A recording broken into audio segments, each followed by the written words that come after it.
Ladies and gentlemen, welcome to the Sense of Wonder Night 2024! 皆さんようこそ Sense of Wonder Night 2024です。皆さんこんにちは。 Hello everyone. I am the moderator for the event. My name is Kiyoshi Shin, the game journalist. And I'm also the moderator. I'm Isabel. So this is taking place in Makuhari Messe this year as well. And are you familiar with the sound? Yes, I am. And this is 17th Sense of Wonder Night. Can you believe that? You know, if it's 17, you are graduating from high school. And this is first in-person event in 5 years. And you can hear the sound of Pico Pico, right? Yes, it was 2019 when last time we had an in-person event.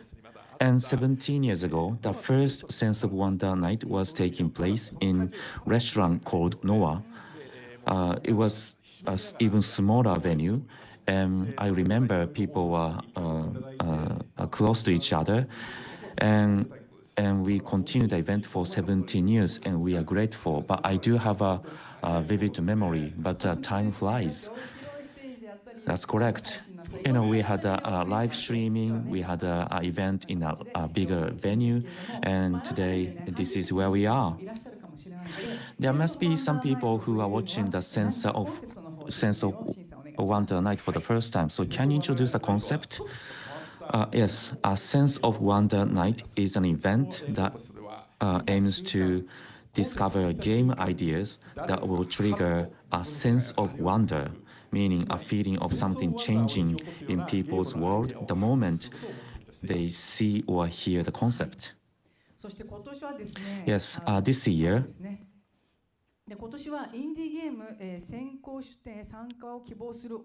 so there were 973 titles made it to entry from 74 countries and regions, and selection committee selected 81 titles from 27 countries and regions, and then 8 titles are nominated as finalists. You can see the country breakdown.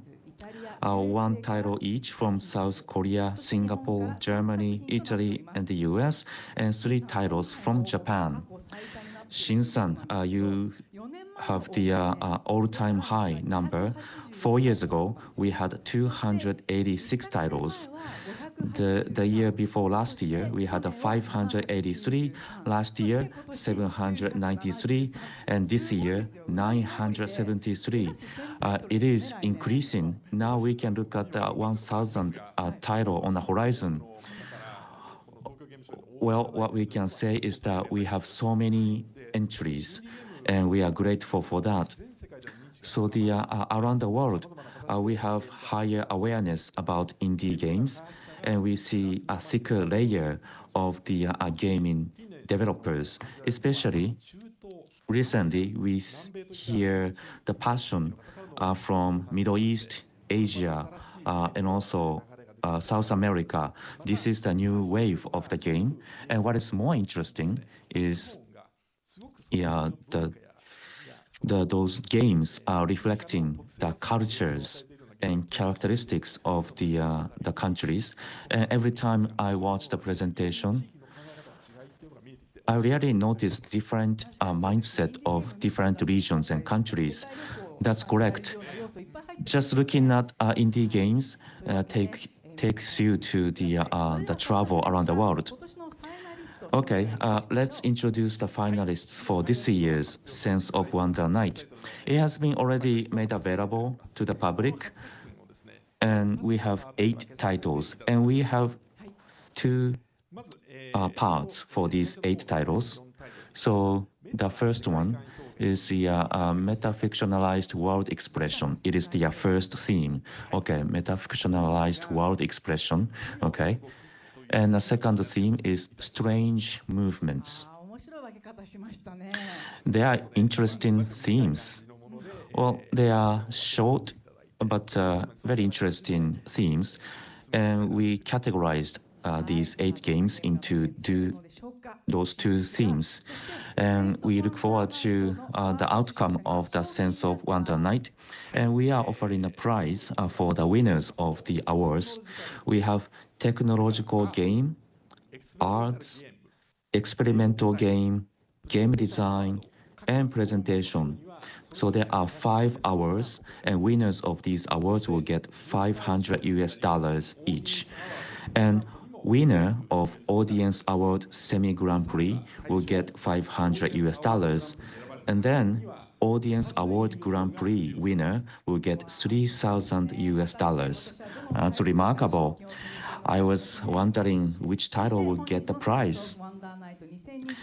And today's Sense of Wonder Night 2024 is going to be streamed on YouTube, X, Nico Nico, Twitch, TikTok Live, and stream starting at 10:30 a.m. On Saturday, September 28th. And also, this is live streamed on a Chinese platform, and hashtag is SOWN2024. Please post your posting on social media using this hashtag. And please give us a lot of comments if you are watching it online. スポンサーはソニーインタラクティブエンターテインメント、任天堂、講談社ゲームクリエイターズラボ、ハピネット、プレイズム、イギーインディーゲームインキュベーター、エルザジャパンの皆様です。Now we would like to talk about this, a Pico Pico hammer. Let's talk about how we use this. Yes, if you are in a venue, you should have this Pico Pico hammer. In a Sense of Wonder Night, we have a Grand Prix, Audience Award Grand Prix and Semi Grand Prix. Your smile hammers will play very important role. Yes, after watching a finalist presentation, if you find it interesting, instead of clap your hands, you can shake your Pico Pico hammer. So let's try it. Please use Pico Pico hammer now. Yes, that's how you use it. Yes, now I'm feeling we are in an in-person venue and your arm is shaking. So those games that get the a large sound of Pico Pico and also the scores of the judges, they will determine 2 titles making it to the final, and then the Grand Prix is going to be given among these 2 titles, and Grand Prix is going to be determined by you. So we appreciate your support using Pico Pico hammer. Now I would like to introduce the judges who selected 8 games for this year. Mr. Juan Grill. Pico Pico Pico Pico Pico Pico Pico. はい、次はビデオゲーム忍者吊るしがラモン・ナフリアさん。Mr. Ramon Nafria from Video Game Ninja Tsurushiga. ソニーインタラクティブエンターテインメント吉田修平さん。Mr. Shuhei Yoshida from Sony Interactive Entertainment. 講談社ゲームクリエイターズラボ片山裕樹さん。Mr. Yuki Katayama from Kodansha Creators Lab. NPO 法人オキュフェス高橋健二さん。Mr. Kenji Takahashi from NPO Okufes. 動画クリエイターポッキーさん。Mr. Poki as content creator. 株式会社アウリン駒形和則さん。Mr. Kazunori Komagata from Aurin. 立命館大学衣笠総合研究シン・ジュヒョンさん。Miss Juhyun Shin from Ritsumeikan University. カラッパゲームズ大貫正文さん。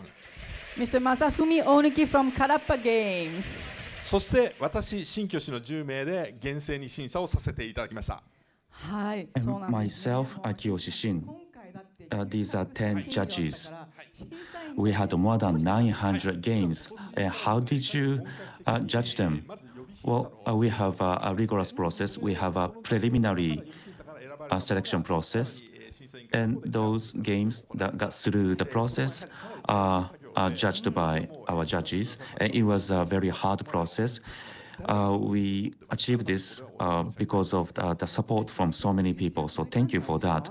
I think you worked overnight. Yes, I heard that people worked overnight.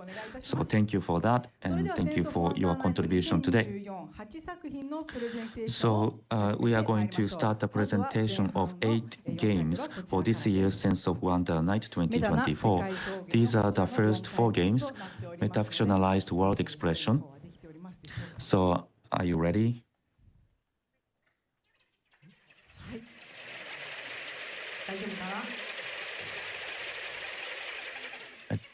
Are you ready for the presentation? So can we go on introducing them? Okay, the first game. So please support them with the Pico Pico hammer. From the Republic of Korea. 未解決事件は終わらせないといけないから。 No case should remain unsolved by Somi.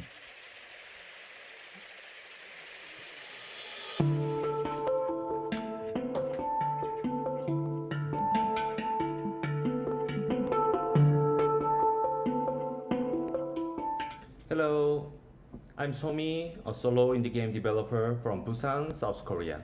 I've been developing games since 2014 and have released 6 titles so far.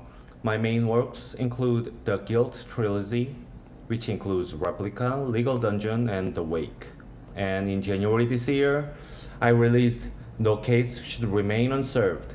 No Case Should Remain Unserved is a detective puzzle game where you help a retired police officer to solve a cold case by finding and reassembling fragments of her memories.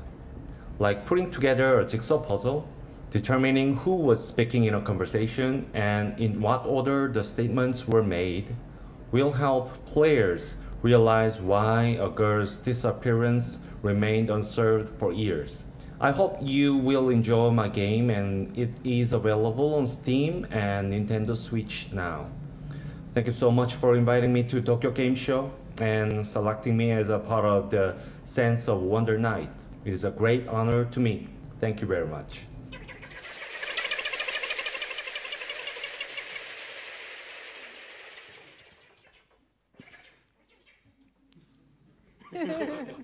Hello, I'm Somi, a solo indie game developer based in Busan, South Korea. Nice to meet you. Okay, I'd like to introduce my game, No Case Should Remain Unserved, which is released on Steam in January this year. No Case Should Remain Unserved is a puzzle adventure game where you find scattered and fading pieces of memories and connect them to serve cold cases from the past. A police officer already retired from the force is suffering from dementia. Despite her fading memories, she struggles with the guilt of not solving the disappearance of a girl 12 years ago. Players dive into the officer's mind to find and connect fragments of her memories in order to discover the truth behind the cold case. The game has 2 distinct structures. First, there's the memory hunt. This is inspired by the way we search for related content on social media by clicking on tags and clicking on people to find their profiles. The overall design of the game is similar to social media applications that players already use, such as TweetDeck. So it is easy to learn how to play and immerse yourself in the game, even with minimal tutorials. The second is deciding who the memory is told by and when. Ooh, I'm sorry. This was inspired by a novel titled Anne by Japanese author Shusuke Michio. It's an experimental work in which the story changes and your experiences changes depending on which chapter you read first in the middle of the novel. I wanted to create a game like that. Thank you. So, players play the game like putting together a jigsaw puzzle, looking at the content, tone, and context of memory fragments to try to piece together who said what and when. When the puzzle is complete, they will be faced with a surprising twist and a new story. The games I've made so far, like Replica, Legal Dungeon, have generally been about exposing the absurdities of a society and shining a light on the darker side of things. But when I started thinking about a new game in 2023, I knew that I had to make something different because I felt that there's all kinds of hatred and anger in our society right now, and that people are living their lives alone, enduring discrimination and attacks. So I thought, what if I create a world that is like an utopia, a world that I hope exists in reality, a world where no one suffers and there's no hatred, a world where people sacrifice for each other rather than for their own comfort. Through this game, I wanted to give a small comfort to someone who is in solidarity with others, extending a helping hand without expecting anything in return. That's it. Thank you very much for the honor of having my game selected for Sense of Wonder Night. Thank you very much. ありがとうございます。Thank you very much. 감사합니다. はい、それでは審査員のよりコメントをいただきたいと思います。Then let's have remarks from the judges. Any comments that you can give? Yes, it's fascinating to create narrative through puzzles. I think your game, let's leave aside the fact that the narrative that you put in this game is super important. The fact that you tied all these puzzle elements and I'm discovering what the truth is through playing a game that resembles more like a logic game, but is revealing parts of the story. That's I think, the key element in your game. And thank you for bringing up stories like this one, because it's very important that games do have stories like this one. Thank you. Thank you very much. はい、ありがとうございます。Thank you very much. Thank you very much. あともう一人お伺いしましょう。ポッ And キー let's さん。 have そうお願い comments してもよ from ろしいです another か？ judge. Mr. Pocky, please.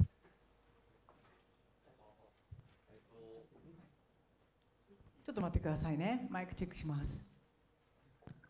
Please give us a moment.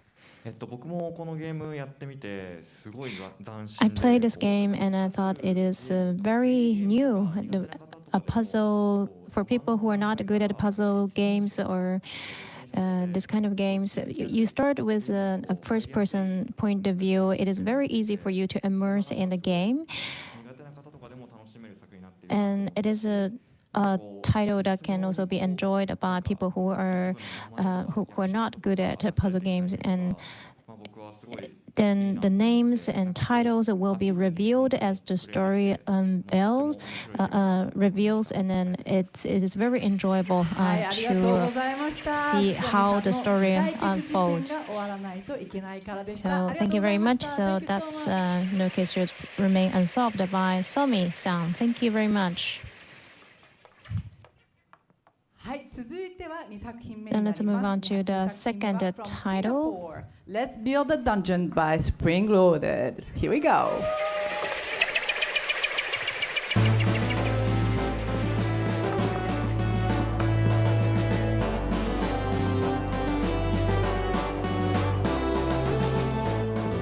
Konnichiwa! Watashi no namae wa James desu. I'm going to take you on a tour of our studio, making a game about a studio making a game.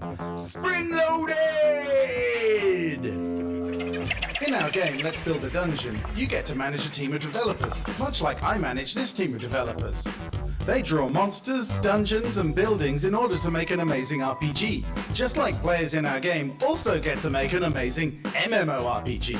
These developers get paid with real money, unlike the developers in the game that you pay with virtual money.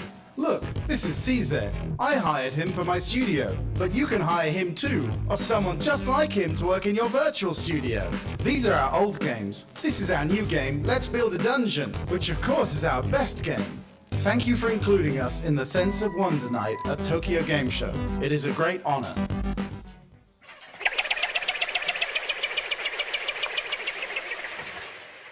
Hello, I am James, as you just heard. I am the designer and creative director at Spring Loaded, a company in Singapore, and I'm here to talk about Let's Build a Dungeon. So after our last game, Let's Build a Zoo, I wanted to make a game that focused on one of my passions, RPGs, but I also wanted to do something that was really refreshing and new, and something that hopefully hadn't been seen before. So I thought about what it is that all of us as game developers know better than anything else, and that's game development.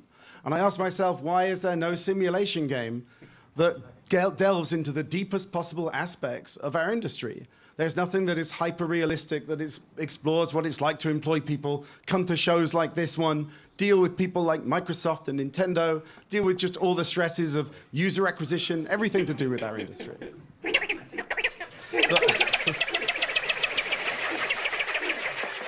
So obviously, you can't just have a game about a game studio, you have to build a game. So our game starts out focusing on the concept of you making levels and building quests and building a giant RPG. And into that world, simulated players come in and explore it. It can be real players as well online, but it's initially just simulated virtual players.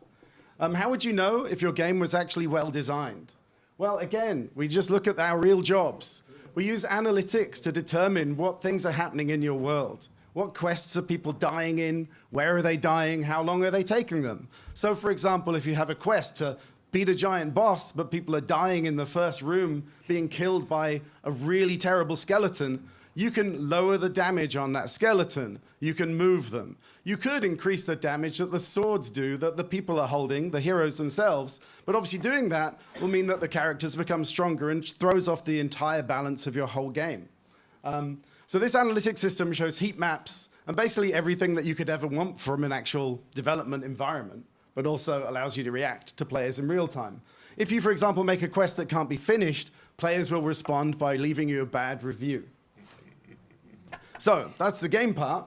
But then the second layer of the game is actually running your studio. So here, you employ people, you work your way through milestones. As mentioned before, you have things like proper user acquisition, where you build advertising campaigns and use channels like Reddit and Twitter and other things like that to kind of get your players. And if your rating is better on Steam, our virtual Steam, of course, it becomes cheaper to actually attract players. It's such a great game to make because literally every day when I'm at work, everything I do, I'm just like, oh, I haven't put that in the game yet. I'll put it in the game. So obviously, what's the point in building a game and running a studio if you can't even play your own game? So we actually allow you to drop into the world, run around, experience your quests, and experience all the stories that are written by your team of designers, which is, I guess, me, but in the game, you have a team of designers. So yeah, we actually have a branching path quest selection where we have 5 full RPGs, and you can dynamically bounce between them based on your choices. So for example, you might want to build an RPG entirely focused on cooking and running your restaurant. But then you decide to throw one quest in where someone can go out and do some combat. You'll see that your guy, instead of buying his ingredients, he might just wander off into a dungeon and kill monsters to collect his ingredients. So beyond that, if we build all this, what's the last step of making our game a real simulation of the entire industry? It's building a game engine. So actually, as you develop your studio, you can unlock tools that allow you to go in and do dialogue editing, draw pixel art, build logic trees, and make any game you want. Our feature set at launch will allow you to actually do a remake of a game like Skyrim, for example. And we plan to expand beyond that, looking at classic games like Space Invaders and Bomberman, and going even in other directions that people wouldn't expect us to. And in the end, 10 years down the line, for example, we expect this to be a fully featured game engine in which you can make any pixel art game you want. And we're approaching it from a side of how do people think they make games rather than looking at programming as a kind of, if you look at something like Roblox, for example, you have to script your conversations, but we build a conversation editor. Logic, we approach it from the way the gamer would think about logic rather than the way we've all been broken by being programmers. So yeah, that's our game, in a game, in a game, in a game.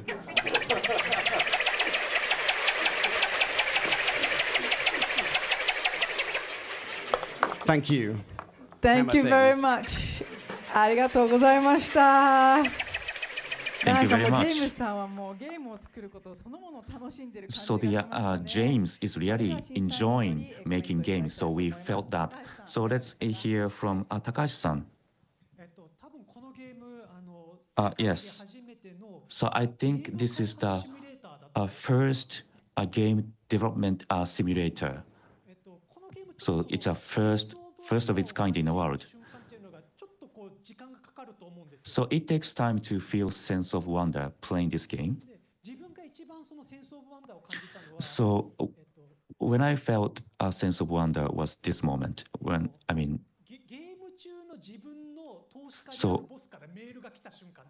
so I received the email from the boss, investor. So that was when I felt a sense of wonder. I don't think that normally gives people a sense of wonder. That gives me a sense of terror and horror.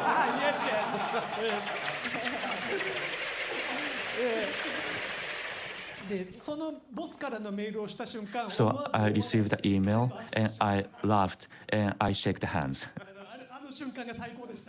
So that was the best moment playing the game. Thank you. Thank you very much. はい、ありがとうございます。Thank you. それではもう一人聞いてみましょう。片山さん。 Now let's hear from Katayama-san. Yes, thank you for the presentation. So this game is new and there are multiple factors. You can run the game studio and also you can play the game. So there are two components in one game. It is really new. And I have one question.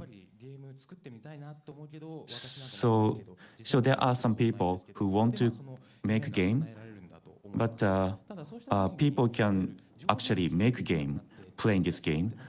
But what if the game studio goes bankruptcy or unsuccessful? And in that situation, what should we do? How should we resolve the challenge? So if the studio is unsuccessful, what should we do?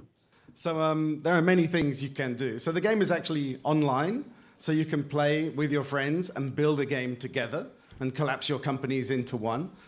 So we actually have all these elements. I'm going off topic slightly, where you can build your world and you can be throwing monsters at other players who are other humans whilst you're building it. But if that is a bad game design, which I would argue it is, you can run out of money and your investor will come to you and basically do what real investors do.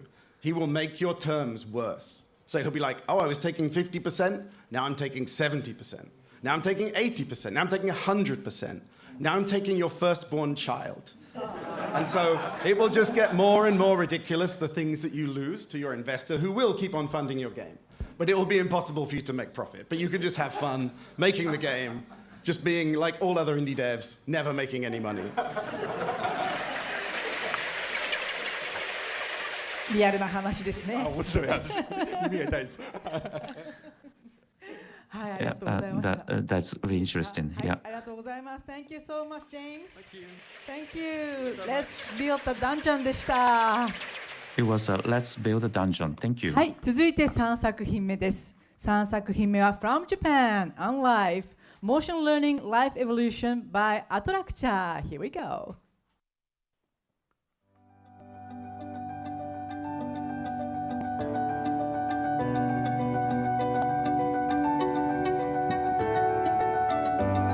皆さんこんにちは。人工生命ク Hello リエイターの everyone. 中村です。 My name is Nakamura, creator of Artificial Life. Please watch this video. AI がゼロから動きを学習している This is an AI learning motion from scratch. 私はこういった人工 It looks cute, right? I'm so addicted to the the attractiveness of artificial life. And when I noticed that, I already quit my job and then I was focused on development, stable income, no more. Society, I don't know such things. And I released 2 titles, and one was broadcasted in a program at NHK by director Miyazaki Hayao, and then he said that this is insulting lives. And this time I'm going to talk about the combination of that kind of technology, God simulation game, and life. Thank you for having me. So characters or figures in game, they learn the emotions. And what if we use a physical engine and use AI to train them? So this is AI learning the motions from scratch, and this is actually a motion that the AI discovered on its own. And when you change some elements, it can do a totally different emotion, like underground, feeling pain, and the AI also learns that kind of emotion. And you want to sort of support this character, and you want to support them when the characters are learning the motion, and that makes you feel fun. And also you can add genes to the AI, and then the AI will evolve through natural selection. And you feed them, and the creatures, so-called, will cannot capture the food, the feed, will not be able to survive. So this is creatures, the artificial life in a virtual world, and this is a combination of God simulation and artificial life. And this is a spherical world, and where you can release those creatures in this world, and you feed them from the point of view of a god, and then they will learn, and some of them will manage to get the food. They intake the food, and then they will have children. And as you can see that the children have one more foot, and sometimes they fail, and some can walk well, and some. Then you have other species that are not square but spherical. And this is a video when they are playing with each other. And you can see that they have arms, and they learn how to propel themselves forward by moving their hands, their arms. They are running. Oh, that's so fast. And now you have a lot of different creatures, and now this is in the sea. You create a new creatures, and you feed them, and they're going to take the food. And once they succeed to take the food, and you can see that they develop new joints. Now the planet gets bigger, and you can also create creatures in the sky. So you can create flying creatures, and they will learn the motion in accordance with the shape of their body, and the planet gets even bigger, and you can create a world that you desire, and you can create your unique creatures. These are very strong survivors, and there's a long-legged species, and they at some point realized that their legs are too long, and then they started to shorten their legs. And now you see that they convert into a very similar species. So it's like all creatures will become something like crabs. And you can create worms that they will evolve on its own, and they will become creatures with interesting shapes. Some of them can walk on 2 legs. They can stand up. And there are 2 concepts in this game, good and bad. And you can do something bad. You can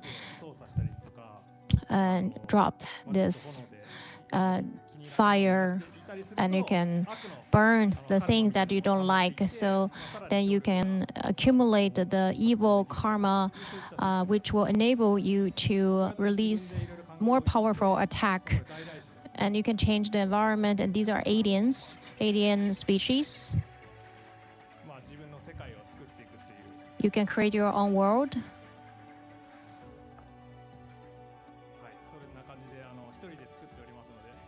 So I make games by myself, and thank you for having me today. It makes you feel love from this title. Now we would like to have comments from our judges. Onuki-san, what do you think? I played this game yesterday. The motion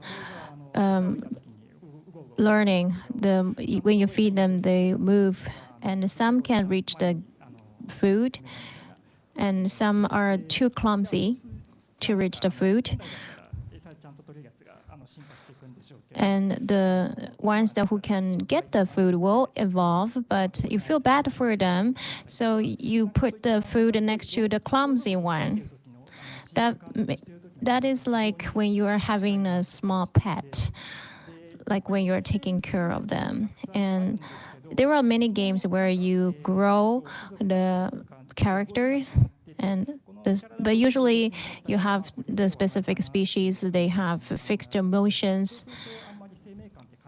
and you do not feel that they have a life. But in this game, it's totally different. The characters become, you have new characters one after another, and then I think there is a potential that you break through the barrier of those growth type of game. And if I may ask a question, so you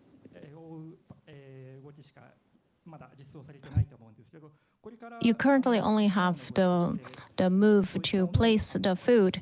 So what kind of additional moves do you have in mind? The creatures are in a group, so I think communicating with each other is a factor. For example, when they touch the food, they absorb the food. But actually, they can also move the food and then accumulate the food, gather the food. So there will be like roles, different roles. Some will eat the food, some will gather the food. And I want to do this kind of communication depending on different environment, but I haven't been able to do that. Thank you very much. Komagata-san, please. Thank you for your presentation. And I understood this game better, and I'm more convinced now. All the creatures, I thought that I had to have all the creatures survive, but I heard that you can actually, they will go through natural selection, and then some of them will not survive. And I felt terrified that some will die, actually. Some will evolve, and then some will degrade, and there are a lot of unexpected things in this game, and so I enjoyed quite a lot. So I'd like to, when I play it next time, I'd like to change my mindset. Thank you very much. So that's Life, Motion Learning Life Evolution by Nakamura-san. Thank you so much. Then moving on to the fourth title. Cinema by Trinity Team. Here we go.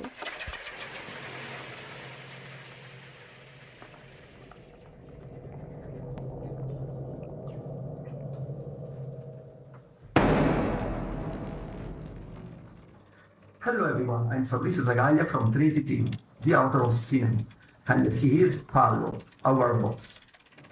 Cinema is a first-person adventure that throws the player into a side view. The basic interaction is that of the classic adventure game, so we will have mysterious characters, a wide range of items to interact with to proceed into the story. Everything is set in a black and white noir thriller with an art deco aesthetic. The particular thing is that the player can manipulate the time, traveling back and forth, creating new timelines, and exploiting the interplay of cause and effect. Paolo, me and the team are honored to be here at Tokyo Game Show and to have been selected to the Sense of Wonderland. Thank you.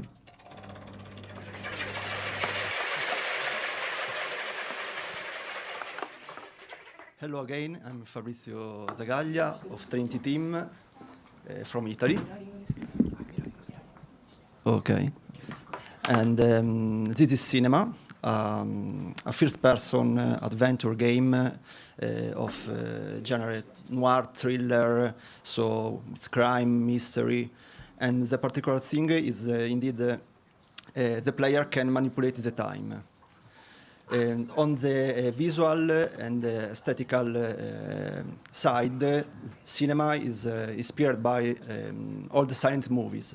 So, for example, of course, Lumière, Méliès, but also new directors, more recent one like David Lynch or Christopher Nolan.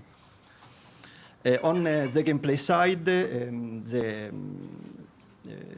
the game is subdivided in two layers, the upper layers and the lower layers.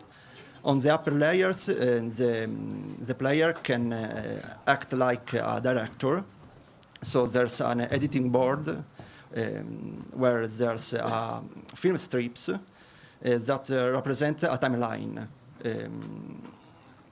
The timeline is subdivided by several frames, and each frame represents some kind of scene of a movie. So, for example, a room, a building, a street, and in the lower level instead, the player can act like the actors of the movies, so can enter inside the scene and interact with character, collect items, solve puzzles, and so on. The particular thing is indeed the player can manipulate the time. So, for example, inside the scene can go back and forth in time. For example, here we can see the train go forward and back, moving the timeline. So it can move in space, like a standard first-person adventure, but also in time. Coming back to the upper layer, the player can also, for example, take a frame, for example, from the future, and shift back to the previous moment in the movies. So, for example, here we can see the player can take a frame from a city in the morning, moving back the frame on the left. He can play this scene in a previous moment of the game. So there's this kind of time shift also inside the scene, but even on the upper level as director. Doing some special action inside the frame let the player create new timelines. So, for example, here we can see that the player do some action, and doing this action create a new branch of timeline. So the player can, for example, take an item from the new timeline, use it in the previous timeline. So there is this kind of mix of time and space, and that's the core gameplay of the game. Thank you. Thank you. Grazie mille. ありがとうございます。はい、それでは Thank you 吉 so 田さん、 much. いかがでしたか。 Yoshida-san, what did you think? Yes. Yes. When I saw this submission in the movie and materials, and definitely this game has two distinct features. Obviously one is the use of silent movie as a vehicle to do the narrative.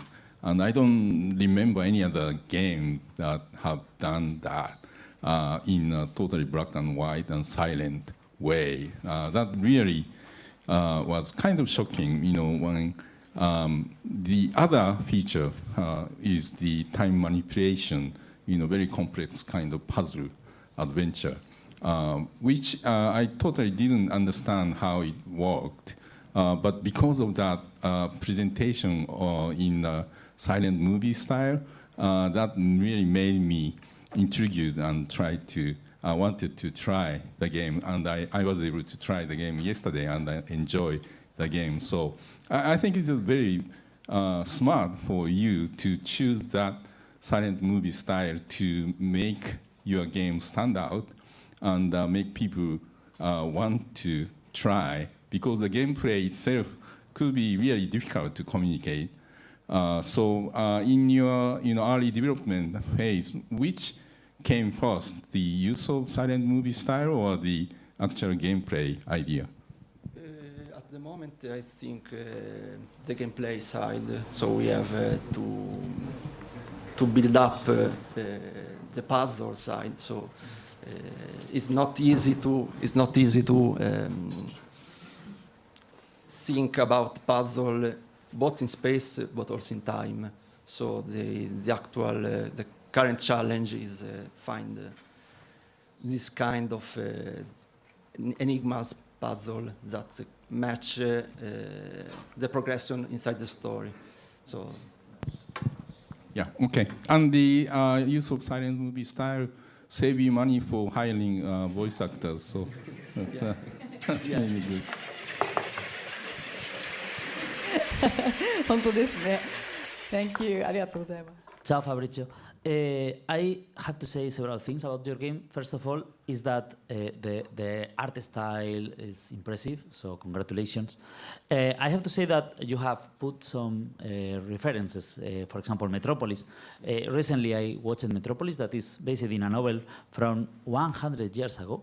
And if you see it now, it's like a modern movie. So it's something that is pretty interesting that you bring this old cinema to now, because really it deserves it. But related to mechanics, I have seen things from my point of view. 428 Shibuya, that is a game that received a 40/40 in Famitsu long time ago, and Eleanor. But I don't know if they are your inspirations or you have another inspirations in terms of mechanics. Actually, I didn't take inspiration from other game directly, but is more at things of emotion experience I get from movies.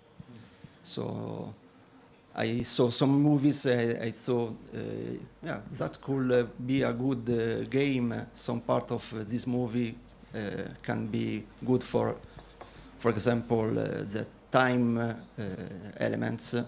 Another one from aesthetics, and I mix all these things. Thank you very much. Thank you. Thank you very much. Grazie Fabrizio, grazie mille, ありがとうございました。 Thank you very much. Fabrizio さんのシネマでした。 It was Cinema by Fabrizio. Shin-san, so we finished the first 4 games. How do you feel? You wanted to make comments, right? Yes. Well, we have a lot of social media factors in many games. So, the no case should remain unsolved, and let's build a dungeon. And they used those aspects. So it was very interesting.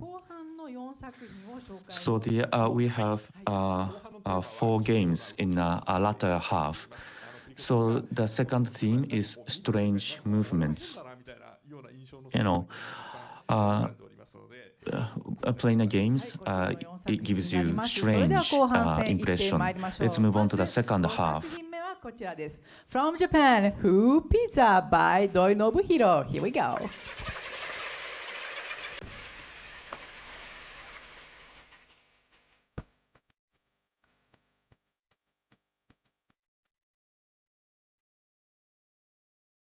皆様こんにちは。土井と申します。 Good evening, everyone. My name is Doi. I work as a software engineer.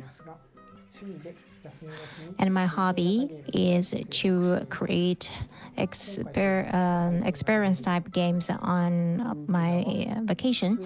And I created a game called Who Pizza.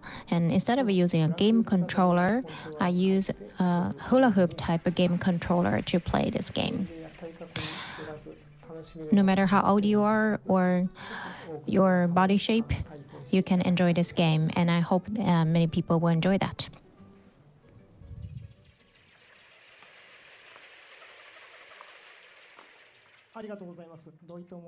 Thank you very much. My name is Doi. I'm very honored to be here. And today I'd like to present my new game, Who Pizza.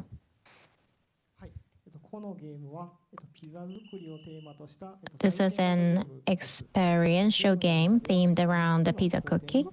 There were 3 stages. The first is to spread the dough, then topping the ingredients, then cutting the pizza.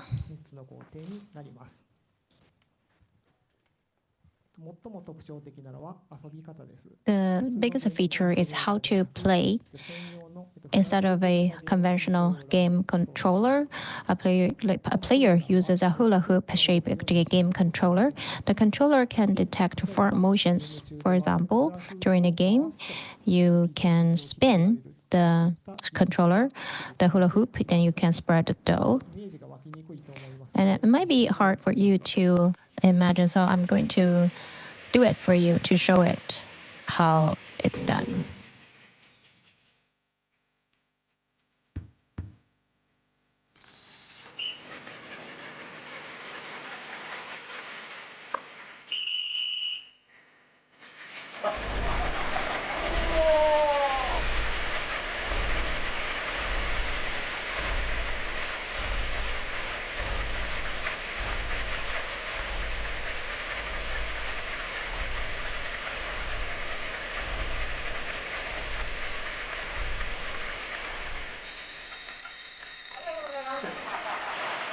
Thank you.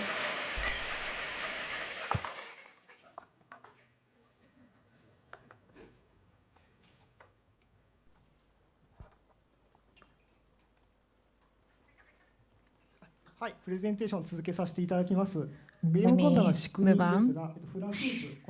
This is the mechanism of the game controller. So there is a microcomputer and an MIU embedded inside the hula hoop to detect motions. And the sensor is used to analyze and detect motions.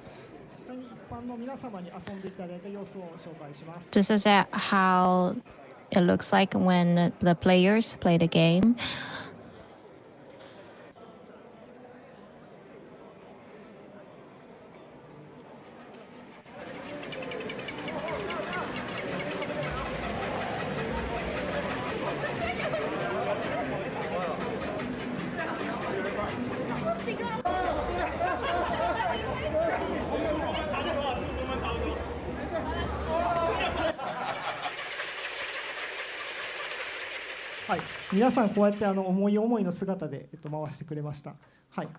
So I had a lot of people playing it for me, and the children can actually beat the adults because adults usually forgot how to play hula hoop, but children are pretty good at it. And also for me, when I developed the game, I also forgot how to play hula hoop, and so I always failed. And it's enjoyable for both the players and the audience. For example, when your friend is doing it, you can support your friend, or you can also annoy them. So everybody can enjoy, even if you feel it's difficult, you fail, but everybody can laugh about it. And also you can exercise while playing games. And let me just introduce a very interesting player.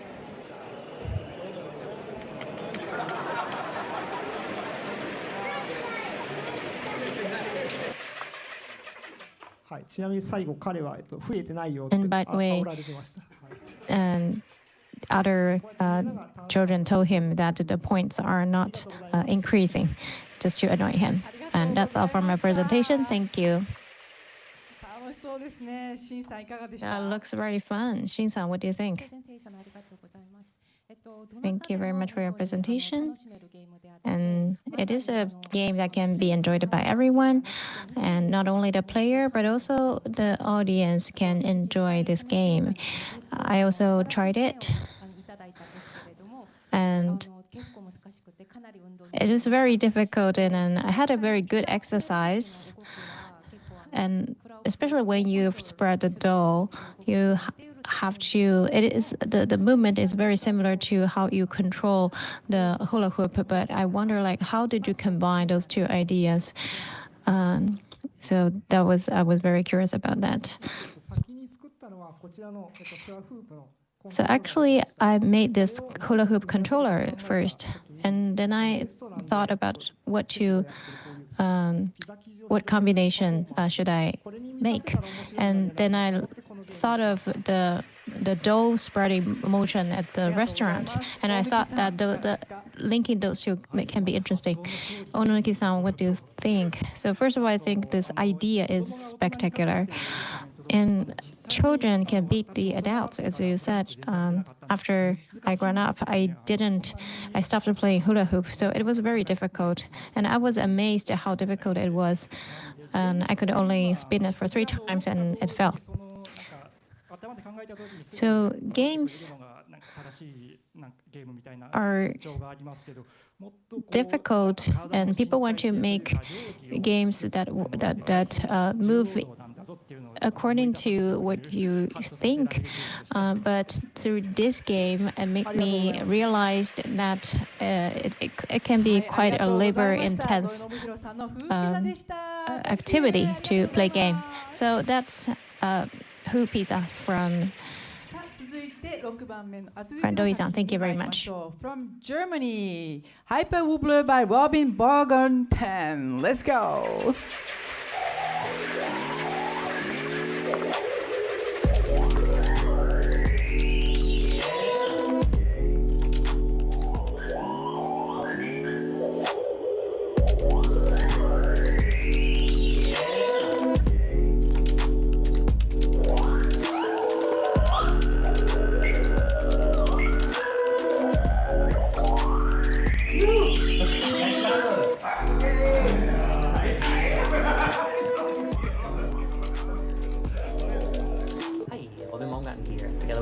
I made Hyper Wobbler, which we're going to be showing at Tokyo Game Show this year. It's a newest weird wobbly springy experiment going back all the way to 2015 when I made Line Wobbler, which I also showed at Tokyo Game Show. And I'm still wobbling, still making weird experiments, so come check it out at Tokyo Game Show 2024 this year. Have fun. Yes!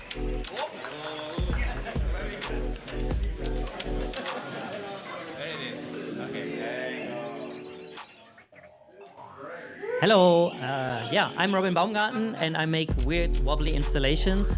So this is Hyper Wobbler that I'm showing this year, and it's played on this weird two-way mirror, magic mirror dodecahedron, as you can see, and it uses custom spring joysticks as inputs. In Hyper Wobbler, each of you control one avatar. There's a blue one, a green one, and a purple one.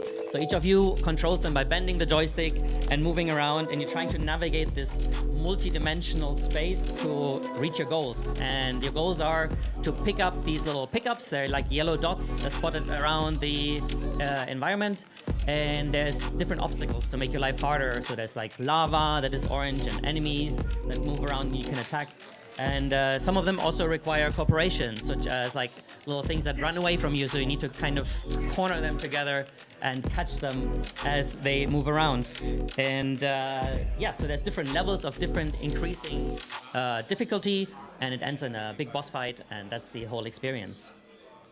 And this game was made together with Philipp Heldorfer, who made the object, so the little dodecahedron, and it made it as a music visual installation. I said, okay, this could be cool as a video game as well. And so we worked together to make it an interactive experience. And I've shown you some footage of how we built it. So there's like 3D printed corners, little aluminum frames, and we put LED strips inside to animate them. And there is the magic mirror glass that we're cutting on laser cutters. This all happens in Berlin in our big workshop. So it's quite fun to get physical and do these physical installations. Here you can see the power supply.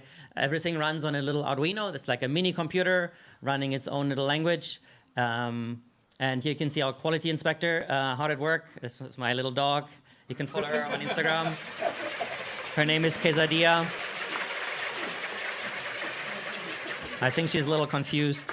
And the joysticks are actually from a game you might know. They're from Line Wobbler, which I showed here 8 years ago. And it's a spring joystick. And here I show you a little making of. So I have these springs. They're all custom made for me in a spring factory. These are 3D printed knobs. And then there's like a sensor.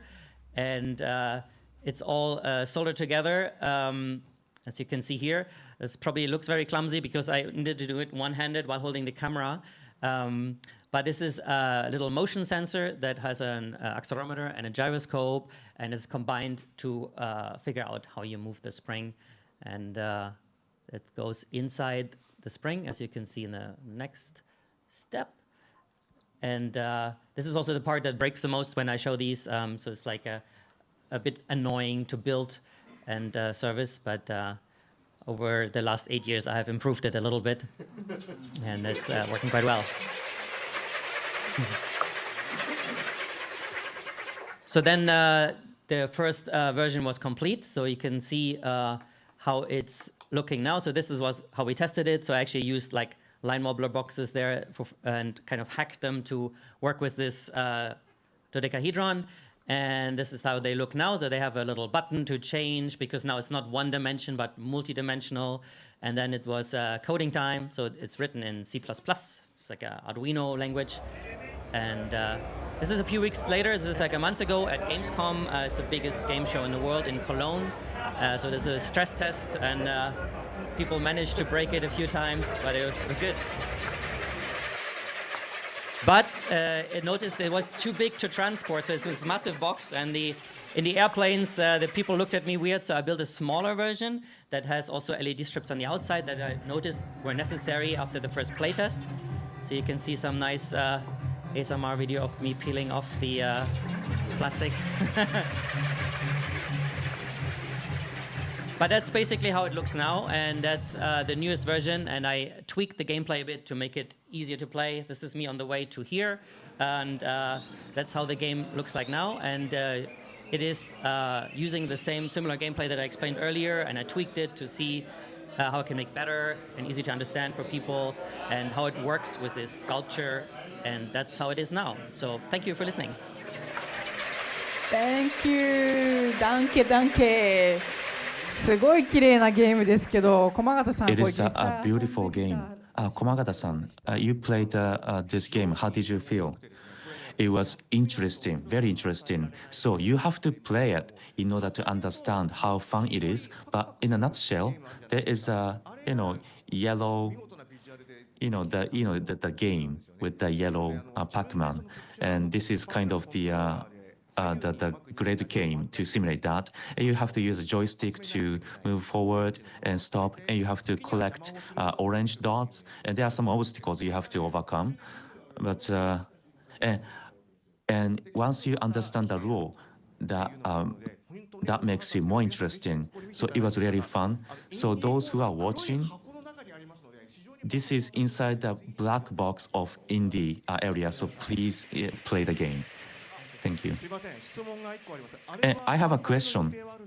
So are you going to sell this Hyper Wobbler in the future or no? Yeah, so I think it's not going to be a commercial product that you can buy in a toy shop, but I see it more as an art piece. So maybe I have it at museums, at festivals, at exhibitions, maybe a small number of pieces, but maybe it's not that cheap then. 駒形さん、買う気満々ですからね。けど、 So あまり安くないという Komagata-san, you want to buy it, but it's not going to be cheap. Okay, Takashi-san, do you have any comments? Well, 80 years ago, in this Sense of Wonder night, I played the Line Wobbler, the first one, and I recommended the game for the Grand Prix. And so 8 years ago, I didn't think there will be, you are not going to add anything, or you are not going to subtract anything. But this time, you went beyond my imagination. You surprised me with how it has evolved. So I was really surprised. So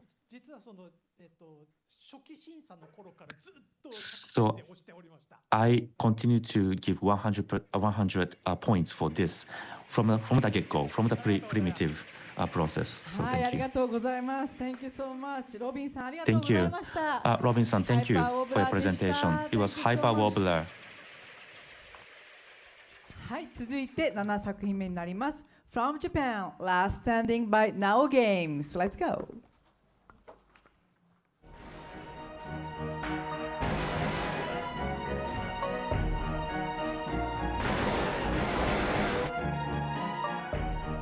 こんにちは。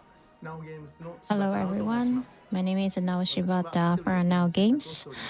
I make games on my own, and this game, except for the BGM, I created it by myself. And thank you so much for selecting me to Since I Born the Night. To summarize my game, it is with a keyboard banking controls. You beat games from that come from the left to right, and this is how I play. You put your hands like on the keyboard, and then you look at the enemies on the left and the right, and you bang the keyboards with both of your hands. And I'm going to explain why I made the control like this.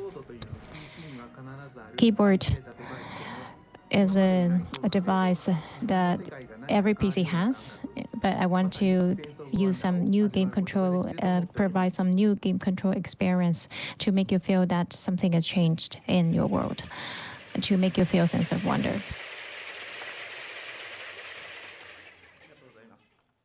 Thank you very much. Let me introduce my game, Last Standing.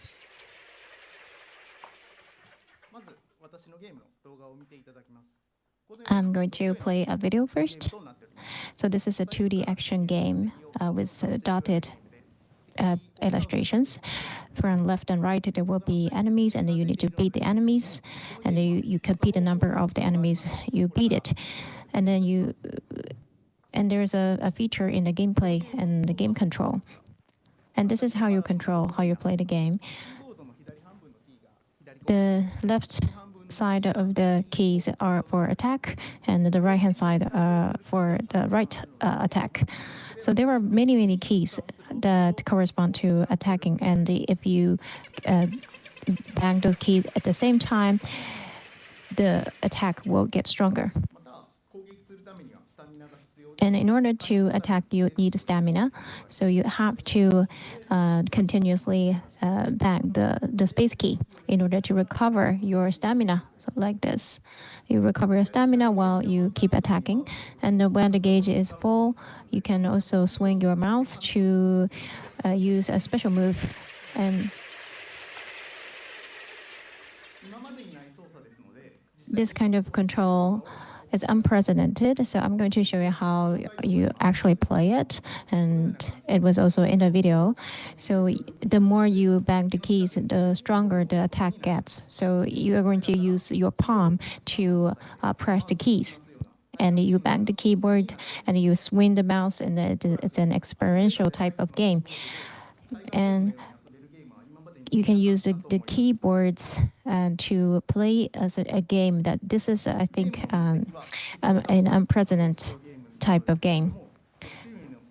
And the purpose of the game is to compete the number of enemies you beat, and there are 6 types of stages and 6 types of player characters. And let me show you the stages. And this is the boss of stage 1 phalanx, and they will chart in a mass group. And this is the boss chariot of the desert stage, and it attacks you one after another. And then next is the forest stage. The boss is a priest. With a jump attack, you call out the enemies, and then the enemies will attack you in group. And This is not a boss, but this is a stage in Japan, and the camera is fixed, and there will be enemies falling from the ceiling and also from the ground. And you can buy items that are sold randomly, and you can the assortment will increase when you achieve some conditions. And you can also enjoy it in a roguelike way. There were 45 types in total. When it's game over, not that everything is going to be reset. You can use your XP to permanently strengthen the status of the player. And the more you play, the more advantage that you get. And you can play this game. It's a very sustainable game. And also you can buy items from the merchant, and this is the video for that. And there are many types of items. And this is a iron ball. And this is an item to slow down the enemies. And this is a rolling stone. And this is an automated attack. It's an experiential type of game, and with the game control, I'm also thinking of shifting to a consumer version, and also to use the gyroscope type of function. I want to install that into the controller.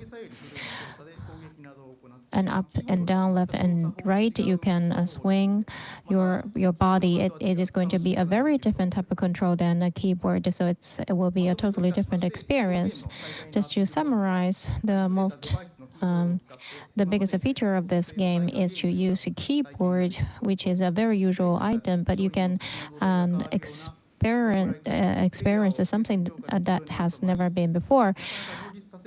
And when you play, you also encounter a different assortment from the merchants. So there are some roguelike elements, and it's also a very sustainable gameplay, a lot of elements, and so it gives impact, and also as a game, it's very fun. Thank you very much, Shibata-san. Now, comments from Yoshida-san, please. I'm your fan from your first title, and I played this game, and I was very impressed. And listen to your presentation, I was impressed again with the last slide. So you said that the impact that was not there before, and also a game that is replayable. And the more you play, the more fun you feel. So that might be the most important thing. And the keyboard banging idea, where did it come from? Like, were you frustrated with something? Like, how did you come up with that? Actually, I don't really remember.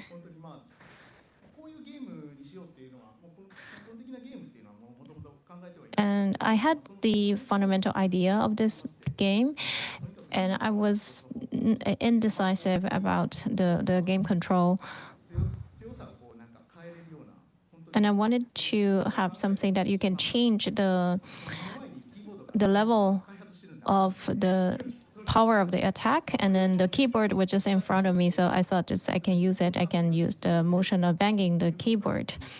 And probably that's how I come up with this idea. And also, you said that you are thinking of a console version. Thank you for that. And I look forward to a PlayStation version. I feel the same. Katayama-san, please. Thank you for your presentation. When I work, when the computer freezes, I bang the keyboard, but it feels great. I always think so. So maybe I can totally understand that it feels exhilarating when you play this game by banging the keyboard. And my question is that when you smash the keyboard, you can smash it with your hands, and you can also use your elbow. I think there are many ways of banging the keyboard, and so so it is okay to play it another way. Yes. So maybe I will try playing it with my elbow tomorrow. Thank you. Thank you so much. So that's Last Standing by Nao Shibata. Thank you very much. 次がいよいよラストの作品になりました。The next one will be a last one game. 8番目は from USA. Esophagus by Esophagus team. Here we go.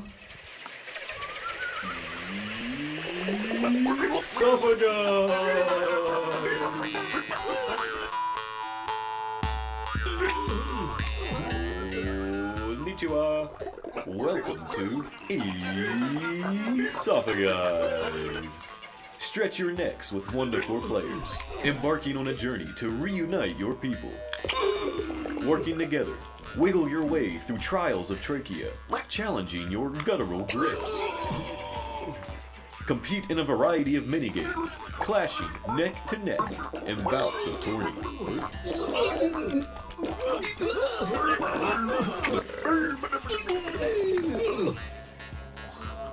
Discover the true nature of the neck in relation to a special musical instrument.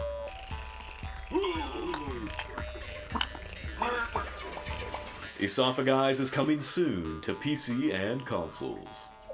Domo. Arigato.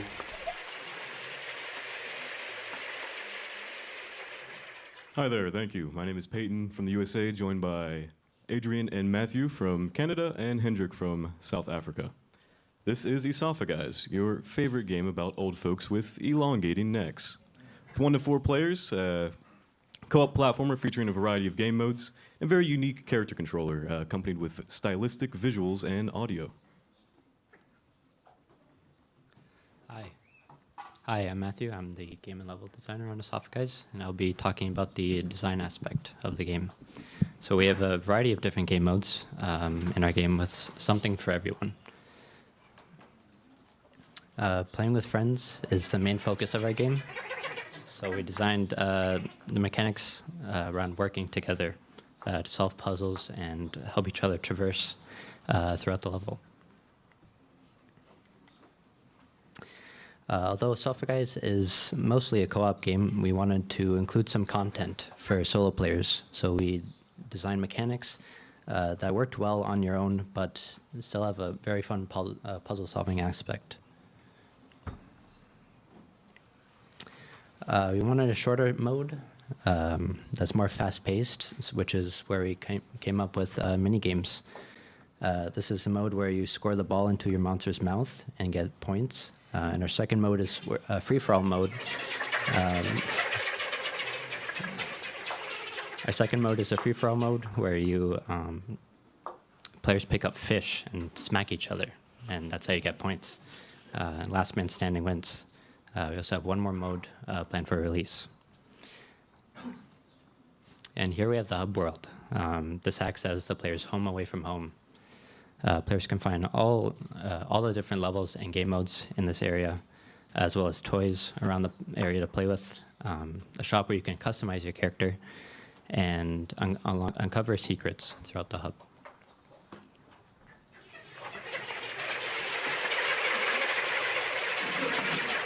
Hi, I'm Hendrik. So Esophagus, it's actually a 3D game. It's just the sprites that we use for 2D. We're also connecting everything with joints.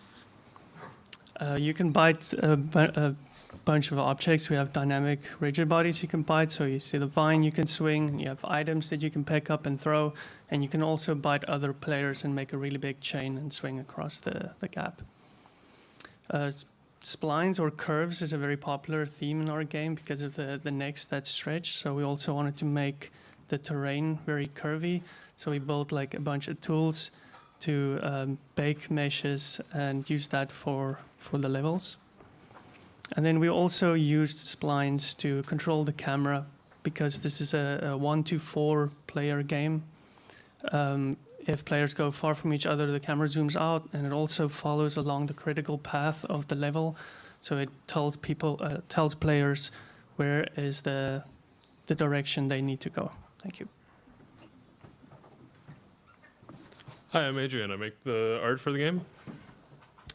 So the art is meant to have a lighthearted and silly feel throughout. Most of the art is meant to be colorful and light to engage with the silly mechanics that you're going to be engaging with the entire time. The game features a wide variety of environments where each environment is driven by the palette first, and then theme is established to match afterward. This helps establish a visual identity and speeds up art asset production and level art processes. The overall identity we aim for is anachronistic and silly combinations of things that feel like they don't make sense at first. When it comes to interacting in the world, we know that we want to have a wide variety of different things going on and a wide variety of environments, but we don't want to be constrained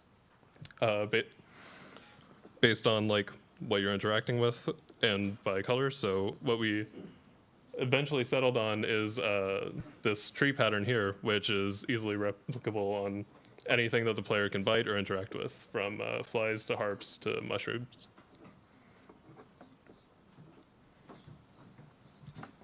So the audio in Esophagize is unique as well. It's the first game to feature a soundtrack completely composed of the Jews harp instrument, and all of the sound effects are made with mouth sounds. I'll give you a short demonstration of this instrument in a variety of styles. In the game, there's several traditional styles from around the world, and as well as experimental. Here's a Irish jig.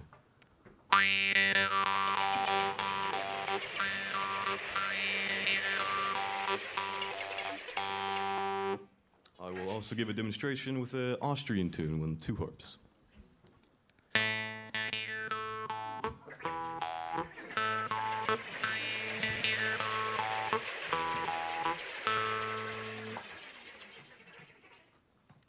Beyond the sound, we use the audio goes beyond just sound, but actually in-game mechanics. So in the story of Esophagize, it's real representative of this instrument itself. They're kind of a forgotten people, and you have to bring them together, and they're united with this instrument. And at the end of every level, the goal is to reach unifying the sound of this instrument at the end of every one. And there's several environments, and over time, you're able to build up this great big harp in the center of the hub and reach new heights.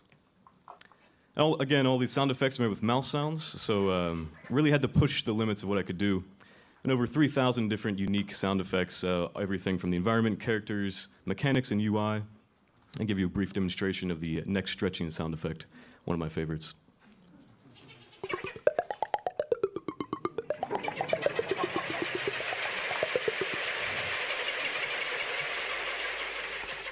And thank you very much. Thank you very much. ありがとうございます。あんな口でできないよね。すごいですよね。So it's great that you can make that sound with the mouth.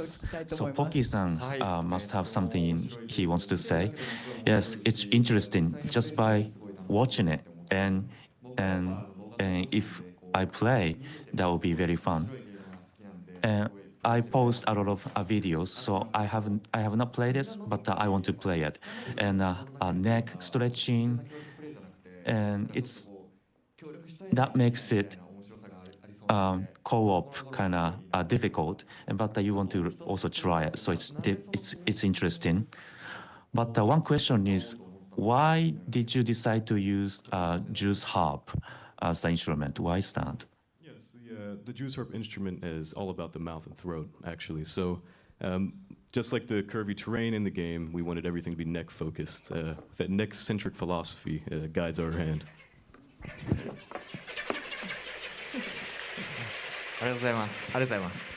Thank you. Thank you. Shin-san, you have comments?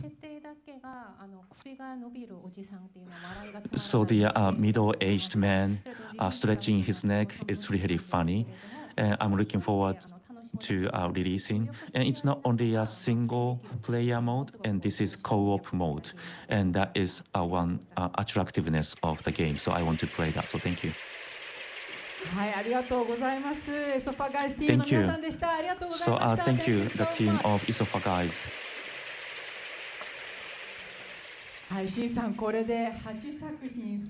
So, Shin-san, we have heard from all the 8 presentations. So, how did you feel about the latter half? It has a wide variety of the games. I wanted to make comments, but we had such a limited time. So but it was interesting. Did you get to play any of them? Any of the games?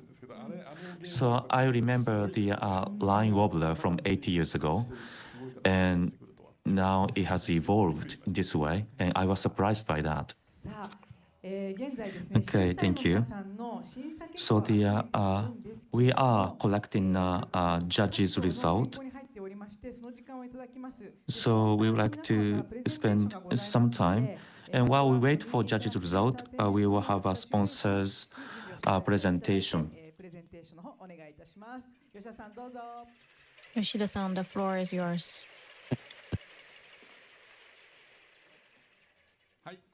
それではちょっとお時間いただきましたので、私今プレイステーションインディーズということで、been allocated some time. And this is a PlayStation Indies, which is to support more indie games on PlayStation. When we find good indie games, we're going to promote them. So that is the activity that we are doing as a company as a whole. And today I'm honored to be invited here to talk in PlayStation. Yes, we are promoting indie games. And when we started at PlayStation, and I was engaged in PlayStation since the get-go, and I just want to go through the history of PlayStation with you. Thank you.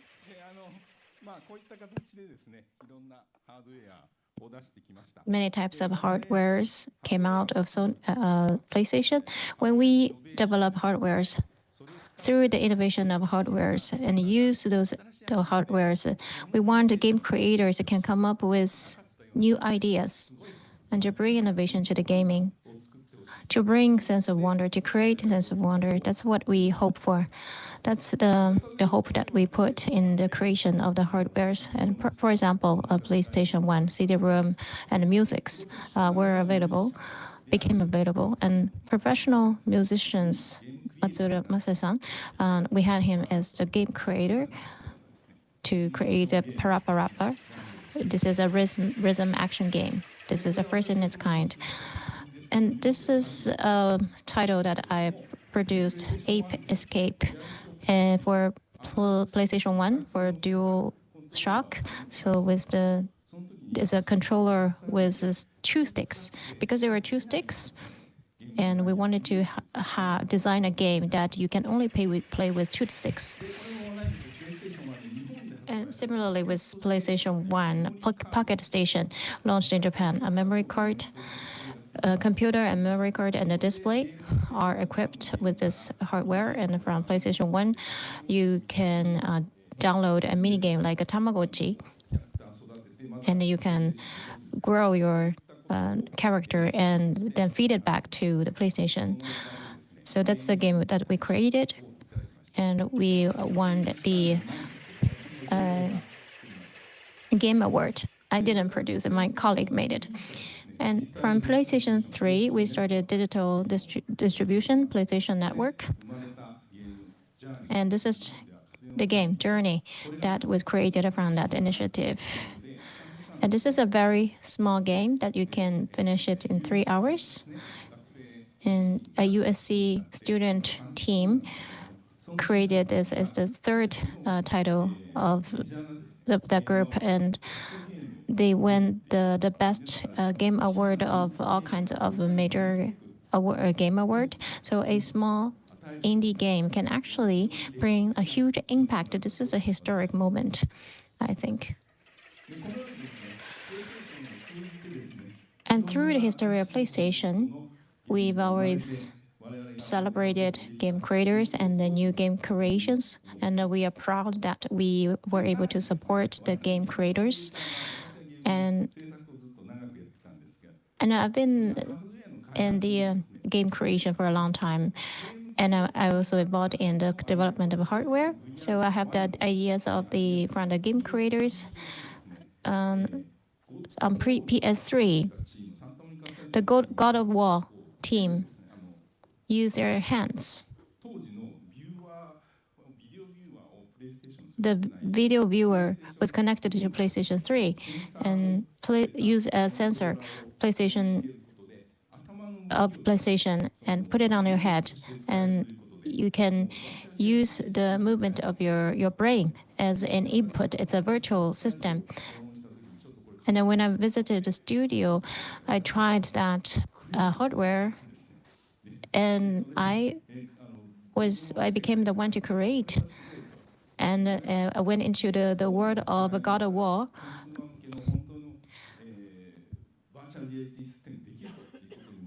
And it was very exciting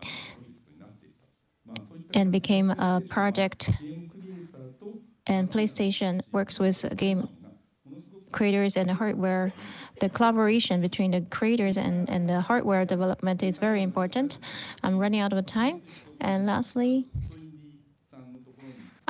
whenever I go to an event, I always go to the indies section and to take picture with them and to promote those games to my Twitter followers. And my job is, I really enjoy my current job. Thank you very much. Thank you, Yoshida-san. So after hearing the indie games presentations, and we heard from the Yoshida-san, it was quite unusual, but it was interesting. Now let's hear from Yuki Katayama from Kodansha Game Lab.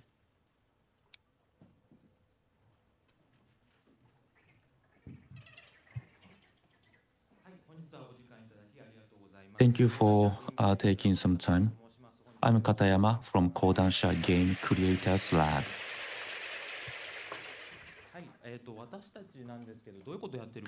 So I would like to introduce what we do.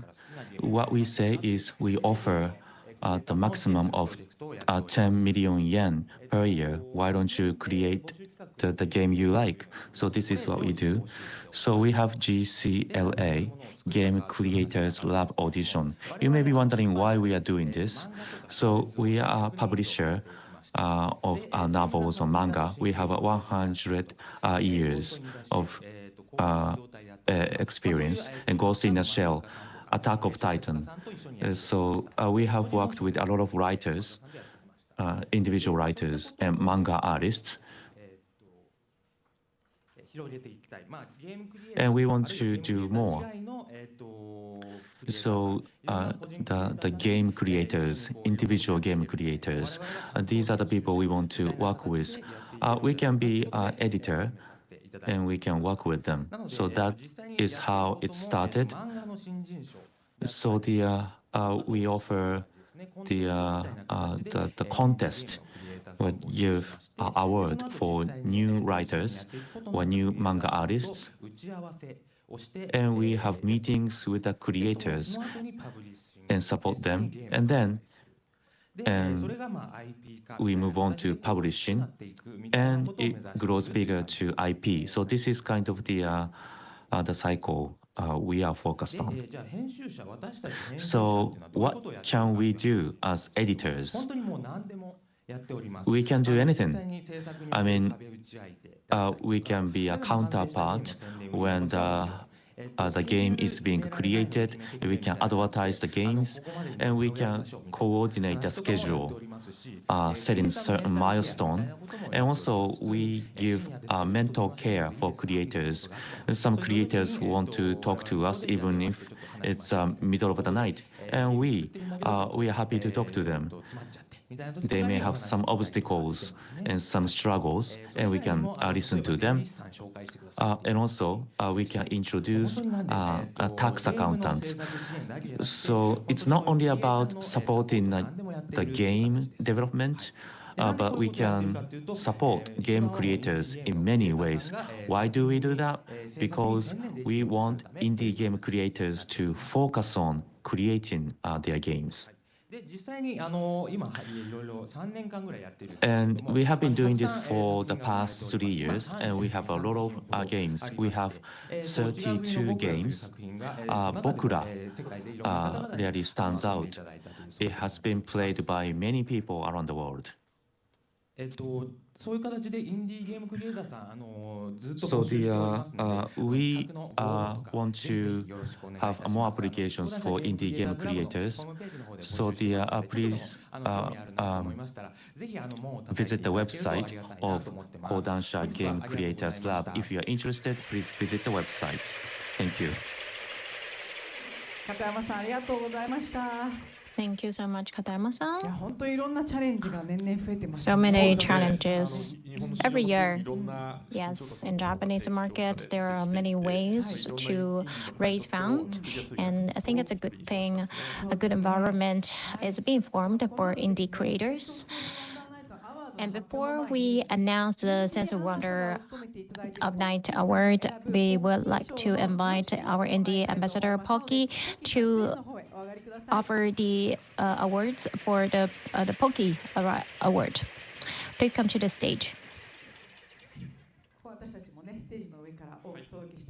And we all come to the stage now. So Pocky, Mr. Pocky, please tell us your thoughts first.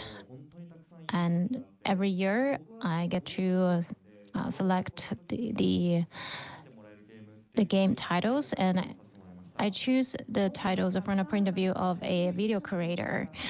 And from 81 titles, you chose the Pocky Award. It's quite tough, right? Yes. And I chose 3 titles for the Pocky Award, and I'm going to announce that. Yes, please. The first game is Rap Oji-san. Congratulations. And is he in the venue? Rap Oji-san, is he in the venue? No? We are going to give you the Pocky Award. Okay, he's not here. So sorry. We're going to deliver that to him later. And the second one is While Waiting, a game that you just wait. While Waiting, congratulations for the Pocky Award. Are you here at the venue? Can someone go and get him? Okay, the third one is Here Pier. Are you here? Yes, he's here. Great. This is the climax. The last person is finally here in the venue. Please come to the stage. Congratulations.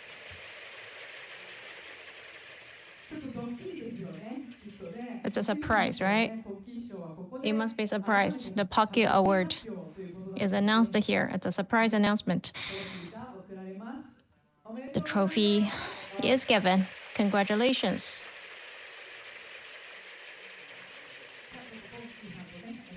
So Mr. Pocky, yes, take a picture with Mr. Pocky. Congratulations.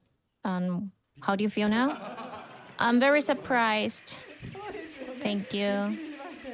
Yeah, I know. You must be surprised. Thank you so much. And Mr. Pocky, so you are going to show us a video that you played the 3 games, right? Yes, I'm going to post it tomorrow on my YouTube channel. Please take a look.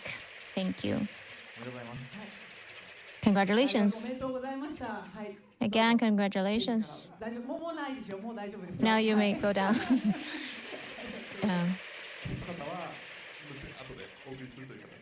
And we're going to bring the trophies to the other 2 winners. It will be a surprise again, and maybe Mr. Pocky can deliver that. That will be a huge surprise for them. So thank you very much, Pocky-san.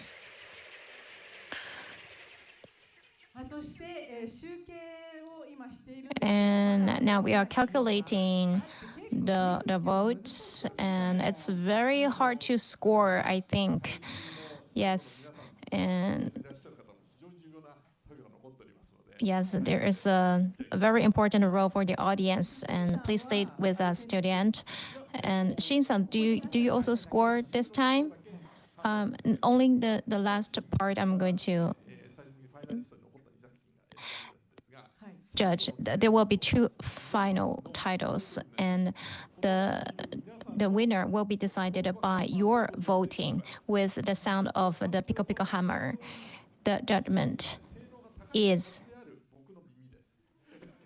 And I'm going to judge that with my very sensible ear.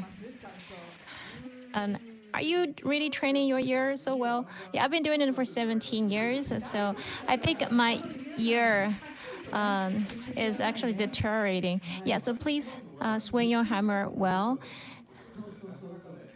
It is very hard to judge every year, actually. And at the end, we are going to choose from one of the last two titles. So that is going to be decided with the sensor of my ear. So are we still waiting for the calculation? Well, quite a struggle. It takes more time than usual. It probably means that it is a very close battle. And I look forward to the results. And, looking back the 17 years, so while we're waiting, what kind of memories do you have? In the beginning, even if you develop an indie game, there's no way to distribute it. And when smartphones came out, that's when you start to have the distribution channels, and then PC, and then now it's a given to sell the games online. And the history of Sense of Wonder Night is also in accordance with the development of the engine, the technologies, and things have quite changed over the past years. So we are seeing a larger number of indie games, and there are a lot of people developing games on their own. It's very interesting, and it's also a better environment for a game to become a blockbuster in the world. And we have a very bright and interesting future. I think the calculation is done. No, not yet. Need more time. What is going on? Can we finish the calculation today? And we're also running a little bit behind time. So how about Isabel-san? You've been the host for this program for a long time. I feel that it is easier to understand games, and in the past, even if I listen to the presentation, I struggle to understand the games. But when you see the experiential games, and also the way that the gamers make the creators make the presentation also got better. So when you look at the presentation, even if you're regardless of you being a layman or a professional, you can both enjoy the games. And also there are a lot of games, more games with that you can play with your body, not just with your computer, but you can play with your body. Like especially Sense of Wonder Night tends to select that kind of games, game that you can understand instantly, intuitively. I think Shin-san, you must be struggling. The judges must be. Takaishi-san, can you share some of your thoughts?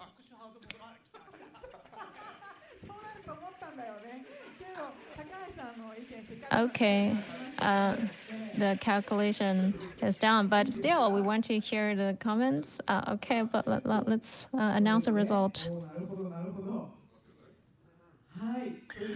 Okay, I see. Now we have the results, and we have the results in front of us. So let's make an announcement. 17th Sense of Wonder Night, we have our winners for awards.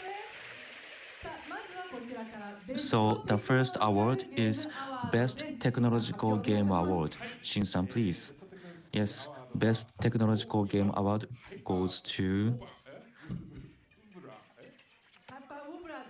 Hyper Wobbler by Wobbly Labs. Congratulations.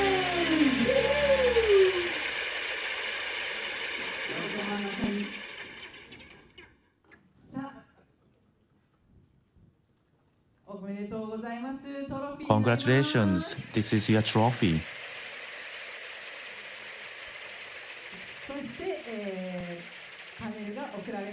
And this is the panel. Let's take a picture. So please look at the camera over there.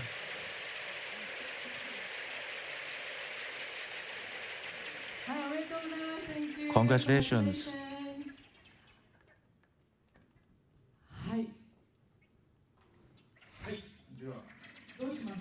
Okay, so we are behind the schedule, so we have to move on now. Okay, our next award is Best Arts Award. Best Arts Award goes to Hyper Wobbler by Wobbly Labs.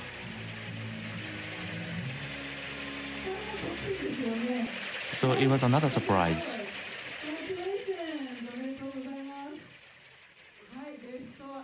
Well, so Best Arts Award went to Hyper Wobbler.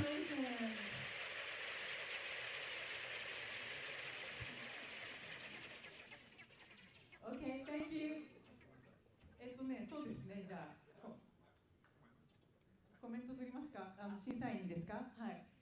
So let's hear from judges. Takashi-san. Yes, yes, I see the name. Takashi-san, please. Well, it was just beautiful. It was a great, beautiful game.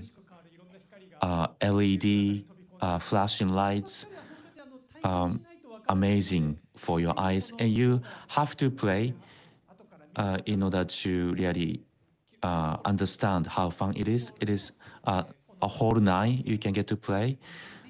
Yeah, people, you have to visit the booth to play the game. Congratulations.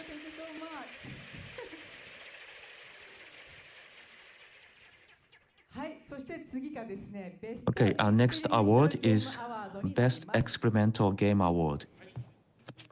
Best Experimental Game Award goes to Hyper Wobbler by Wobbly Labs.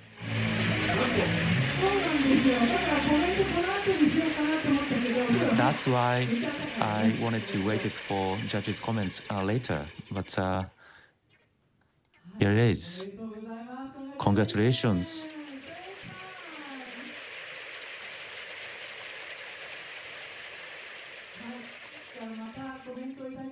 Well, let's hear from Komakata-san. So this is the game you love, right? Yes, congrats. As Takashi said, you have to play this game in order to really understand what this game is. So people have to visit Hall 9. So it's not going to be commercially available. So this is the time for people to play.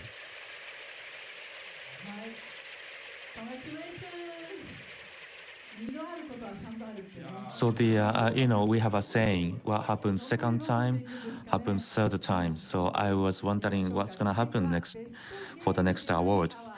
Next award is Best Game Design Award. Best Game Design Award goes to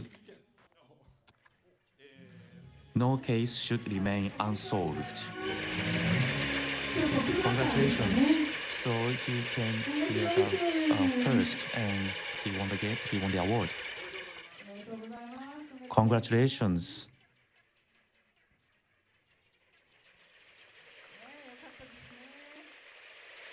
It's great.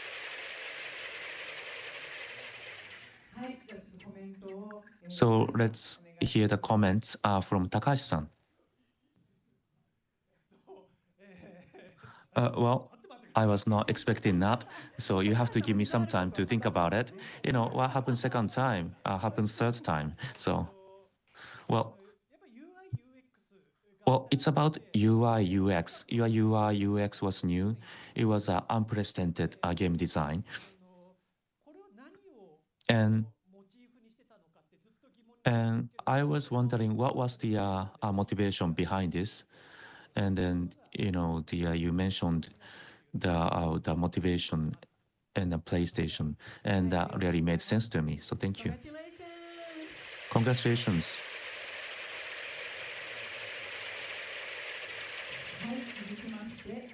Hey, next award is Best Presentation Award. So this is unique award for Sense of Wonder Night. Best Presentation Award goes to Pizza.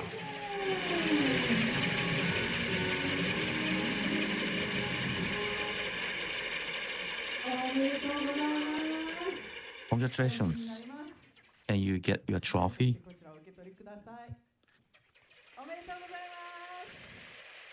Congratulations. So let's have some comments from Ramon-san. Maybe you are not expecting the comments. You can use your microphone. Saying in this moment that this is what I voted. So I was super happy that you have win this award. Congratulations.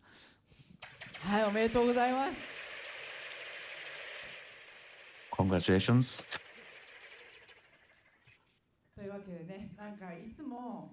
So this is what I feel every day. This keeps us busy. We are very busy. It is an in-person event in many years. I'm nervous. Now let's move on to the last award. For Shin-san, please announce the result. Audience Award Grand Prix, the shortlist, the last two titles, and one of them is going to be decided by your voting as the Grand Prix. And let me first of all announce those two titles. The first candidate is Hyper Wobbler by Wobbly Labs.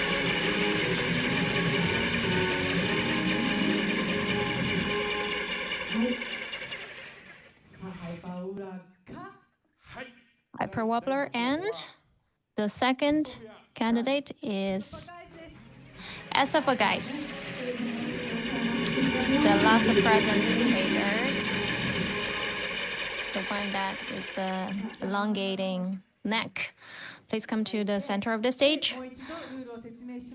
And we are going to explain the rules again. Those two titles are now selected. And please vote for one of them that you feel the sense of wonder. Please swing your Pico Pico hammer. One of them is going to be the Grand Prix, and the other one will be Semi Grand Prix. And Shin-san, is your ear ready? Are your ears ready? Yes, so my ears are going to be the judge. Please only vote for one of them. And based on your sound, I'm going to decide. But I will listen with both of my ears. Let's start. Have you made up your mind? I'm going to read out. So for Hyper Wobbler, please swing your hammer. Thank you. Next, Esophagus.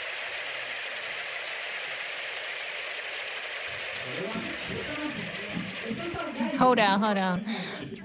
Esophagus. Correct your pronunciation. Anyway, I think it's your ears are ready. Please announce the result. Yes, the Audience Award Grand Prix goes to Esophagus. Congratulations.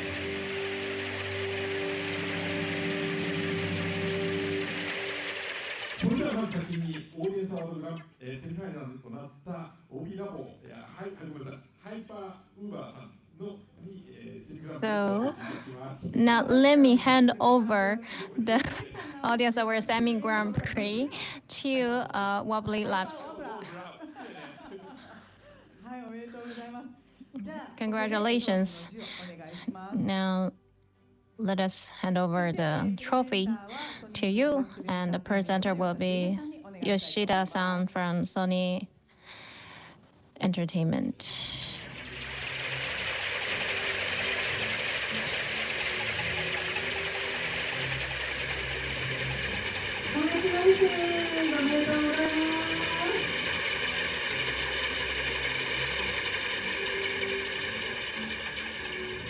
So I would like to ask you a little bit your feelings. I'm very happy, a bit overwhelmed, yes, a bit embarrassed. ですよね。もう結構総なめしましたからね、賞をね。おめでとうございます。 Yes, you got so many awards. Congratulations.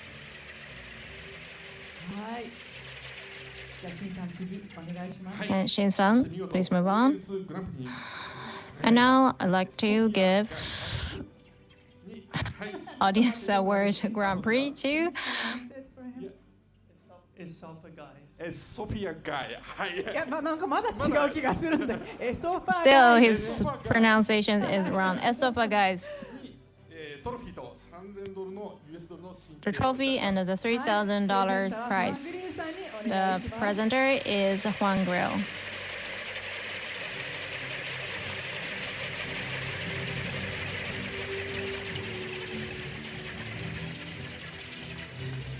おめでとうございます。Congratulations.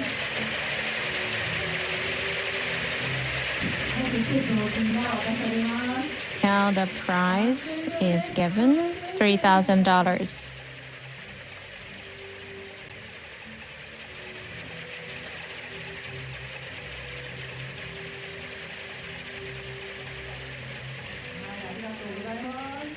Thank you very much. A big applaud and. Sorry, I didn't hear. Oh, I feel great. Thank you very much. Yes, congratulations. Must be a great feeling. So with that, really congratulations. And now to the award winners and our finalists and judges, please come to the stage.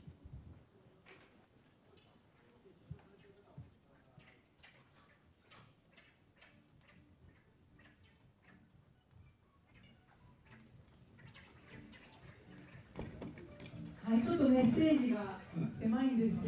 stage is a little bit small, so could you come closer? Do we have all the judges? Can we be here? Can we stay here? Okay. Can you go towards the center a little bit more? And I will continue talking. It's picture time, photo time.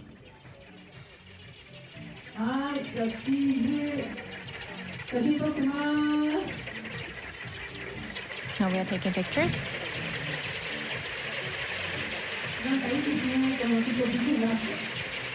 Feels nice to hear the pico pico sound.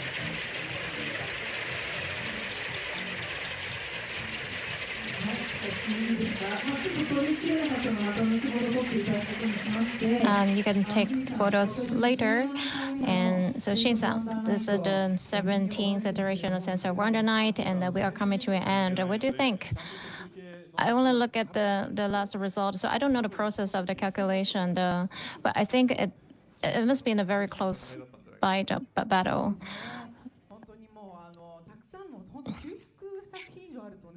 Yeah, we have like more than 900 titles. So what is going to happen next year?